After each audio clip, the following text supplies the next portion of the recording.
Magandang araw mga kapatid, ako si Von Belinario para sa News 5 Now. Narito tayo sa Viva Cafe dito sa Cubao, Quezon City para makilala na nga ba si Drake Palma, ang ating kapatid na si Robin Angeles at ang mga aabangan sa bagong series nila sa Viva One.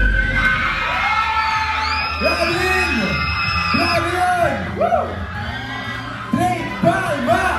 Drake Palma! Drake Palma! Drake Palma! Let's get it! Drake! Woo!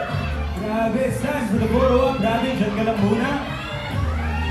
Pa-picture naman sa'yo sa...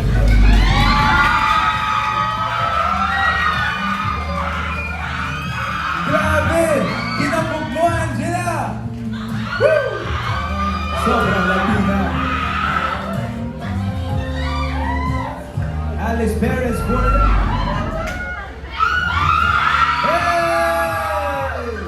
Dylan! Dylan! Dylan! Dylan! Tsaka muna, Dylan, for the photo op. Thank you so much. Yup. Soak it in, everybody. That's Dylan Menor Drake for it. Palma, hindi ako masyado nakaka-relate. Kaya medyo challenging yung role na to sa akin kasi sobrang bago sa akin yung ugali ni Drake. Masaya pong katrabaho si Robin kasi Talaga? magaan siya sa loob kasama. Like Talaga? hindi, oo. Nakakainis. Pero mabait siya, tapos nakaka-pressure din konti kasi syempre magaling po siya umarte. Talaga? Well, since pinsan ako ni Drake, medyo may konting tension. Kasi Sa kanya lang may tension. Sa akin lang may tension.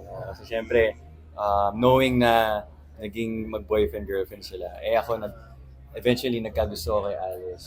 And ayun, so, Hey, kaabang-abang. mga ka-Viva, iniimbitahan ko po kayong abangan ng aming bagong series na Seducing Drake Palma. Ilalabas na po yan ngayong June 15. Hi mga kapatid, hi mga ka-Viva, abangan niyo po ang Seducing Drake Palma on June 15. Exciting po yan. Hello mga kapatid, ako nga po pala si Robin Angeles. Iniimbitahan ko po kayo na panoorin this coming June 15 ng Seducing Drake Palma sa Viva One lamang po mapapanood yan.